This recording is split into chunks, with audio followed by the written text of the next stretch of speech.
I'm Matt Risley, and I'm joined by José Padilha, the director of many an acclaimed movie, including the new RoboCop. We're actually going to sit down and watch the first 10 to 15 minutes of the original RoboCop now, talk about that iconic classic and the ways that it draws and both differs with José's new film. So if you are watching along with us, feel free to click play on your DVD now. Cool. So I mean, hello. As the credits roll, I suppose the first kind of question would be, can you remember the first time that you saw this movie and how old you were? Yeah, I mean, I don't remember how old I was. I remember the first time I saw it. It was a VHS tape, piece of equipment that doesn't exist anymore. And I watched it with my father in his home video. And I remember first being like, get out of here. Like, you know, we didn't do that. I mean, the amount of violence and in your face, kind of like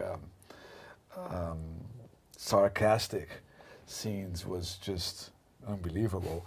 But I also, at the same time, as the movie went on, I started to see that there was philosophical depth to it. And that it talked about fascism and about the relationship between the automation of violence and fascism.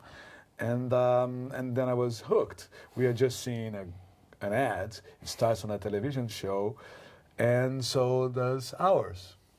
I was going to say, I mean, with this, kind of from the very off, you get the sense there's kind of sarcasm, there's social context, there's social commentary. Was it important to you to do a similar kind of dual message in your movie?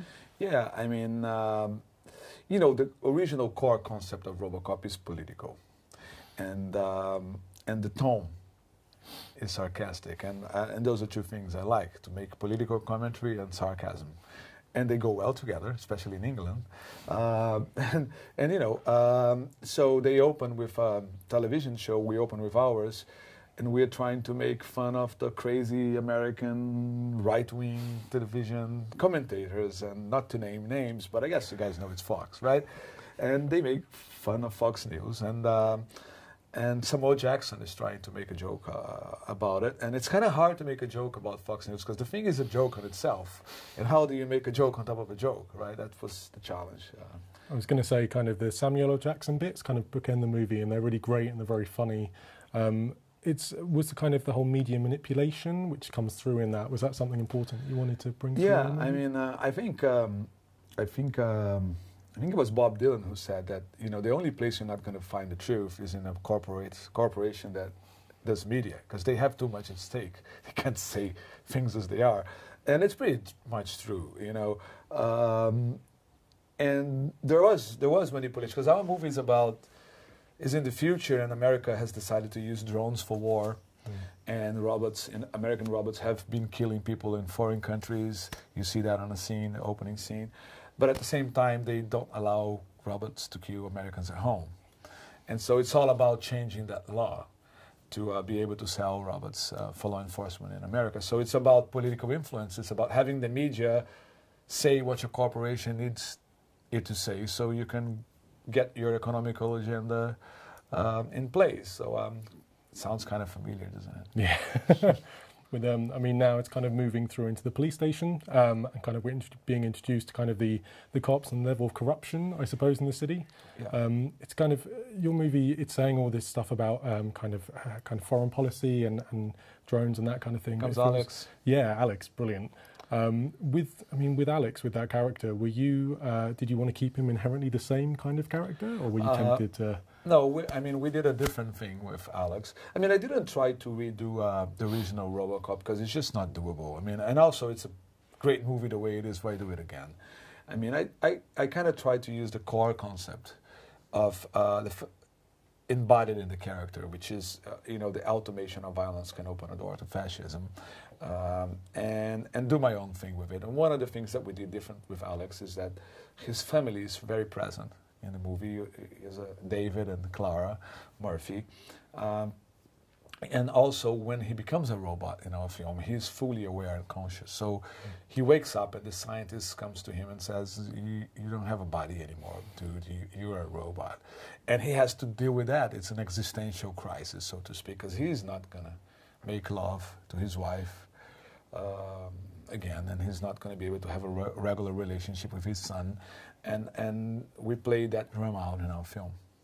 So I really love those scenes as well. Kind of, it's almost like body horror, you know, with when it comes away and you just see him as he is. Yeah, was that quite? I mean, obviously, kind of your movie's a different certificate. Was that a way to kind of get away from the kind of gross out violence and the over the top blood and gore? Right.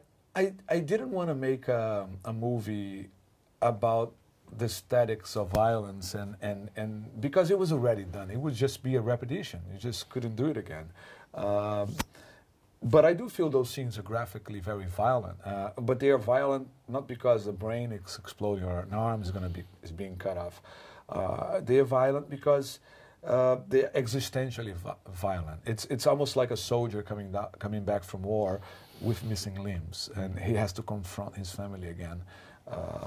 And it's difficult because you got to find out whether you're still a human being or not. Do you still want to leave? And Alex Murphy in our movie says, "I don't want to leave." And he has to be convinced that it's, you know, he should stay alive at least for the sake of his family. So the existential dilemma, the sort of the philosophical side of the coin, is pretty much in that China sequence, because we outsourced RoboCop to China, right? Our RoboCop is made in China. It's cheaper, man. They got cheap labor down there. With kind of in the movie here, we're seeing kind of Alex's partner, Lewis. Lewis, yeah. Yeah, kind of really badass, very strong entrance. Were you ever tempted to have like a female partner for him in the movie? Why did you decide? I mean, Michael K. was brilliant. Yeah, the thing is, I thought of Michael K. Williams from the get-go because I am a fan of The Wire, and I really wanted to work with Omar. So I said, heck with it. Lewis is a guy now. He's so good in that as well. That kind of partnership is really... Yeah, he's you know, he has two of the lines that I like the most. I mean, when he meets RoboCop, RoboCop comes back and he's a badass black robot, and he looks at RoboCop and he says, "At least you are the right color now, brother." And then the other one is, he says, "Bad cop, RoboCop." You know, those are two good lines that Michael delivers greatly. They got a great kind of chemistry, I think. Yeah. Kind of now we're kind of moving into the more corporate world. We're getting to my favorite scene. We'll get to that bit. I mean, it really kind of shows like this slimy kind of manipulative corporate kind of different sides to the RoboCop universe. Just the face of the guy, and we're gonna get into the classic RoboCop scene where the lawyer, the poor lawyer of all people, is blown into pieces. It's got to be the lawyer. That's why it's PG. That's why it didn't get an X-rated. Because if you kill a lawyer, it's okay.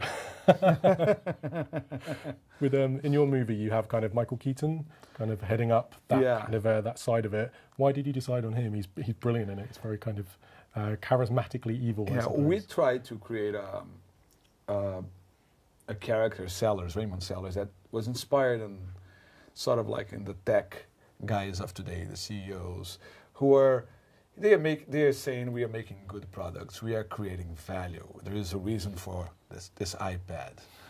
You should buy another one and stuff like this. And so it's a little bit about that. And so our character is not really evil like the Joker is. He doesn't want to kill people randomly because he's crazy. He has an agenda that makes sense. He thinks it's actually good for the U.S. Army that soldiers are being replaced by robots because soldiers don't die anymore. He doesn't care if that opens a window to fascism. He just thinks it's a good thing for America. He also wants soldiers to be policemen to be replaced by machines because he believes in it. And also he's going to make a profit on the side. That helps. And so we don't really have a classic bad guy. And Michael really liked this Steve Jobs, Jeff Bezos, Bill Gates angle of it. And he's just an amazing actor. You know, so I was so happy to get him and Gary Oldman and Samuel Jackson and Jackie O'Haley and Jennifer Hill and Abby Cornish and Joe Kinnaman, and we got a good cast, man. Good cast.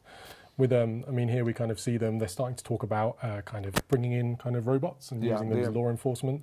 I mean, stuff has changed obviously a lot since the original in regards to the real world application of this kind of stuff. How much of your movie did you take from real world technological? Right, this scene, this classic scene that we're seeing here, introduces us to the ED-209, and the ED-209 will then blow the lawyer to pieces. in our movie, we decided to do the same kind of thing. But instead of doing a localized Detroit ED-209 killing a lawyer, we did the ED-209 in a foreign policy kind of thing. So America is using drones to occupy Tehran, and they're scanning people and controlling everything. And all that the Tehrannians can do, the ones that don't like the occupation, is here comes the ED-209, is kill themselves in front of the television because you can't kill a robot anyways.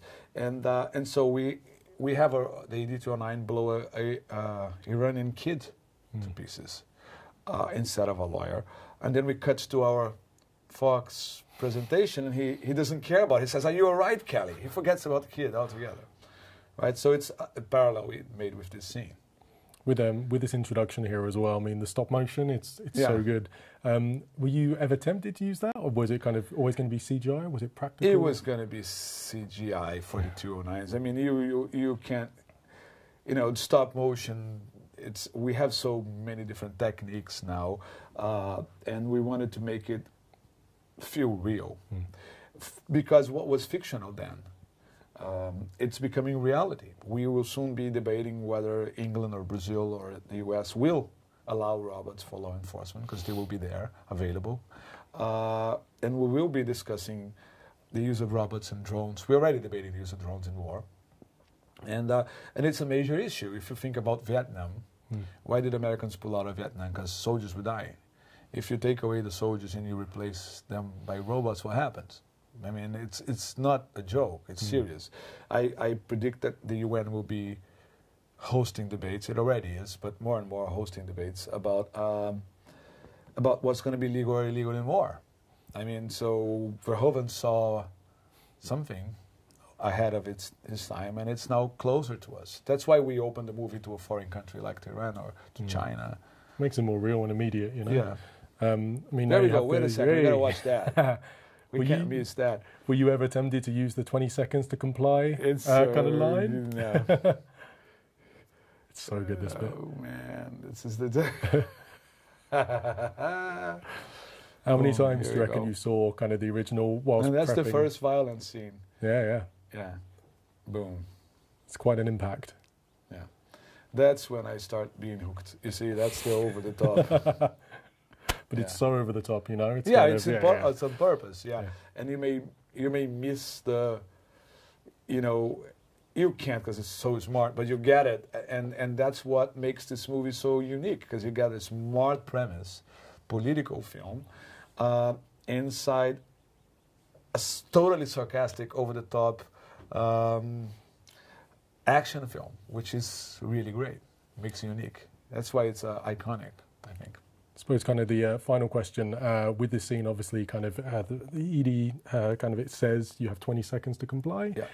In the new movie, there's kind of a play on that. Were you ever tempted to bring that back for the fans, or? No, I mean, we brought some stuff back, and some we didn't. I mean, our ED-209 scans people, finds out whether they have weapons or not, analyzes their emotional signals in the retina and the body, and realizes on the spot if the person is a threat or not. So he doesn't have to give 20 seconds to anybody. He just blows them away. I think that's a perfect place to wrap it up. Thank you very much for watching the opening best scene. Yeah, Thanks I love very the much. scene. Yeah. Cheers, man.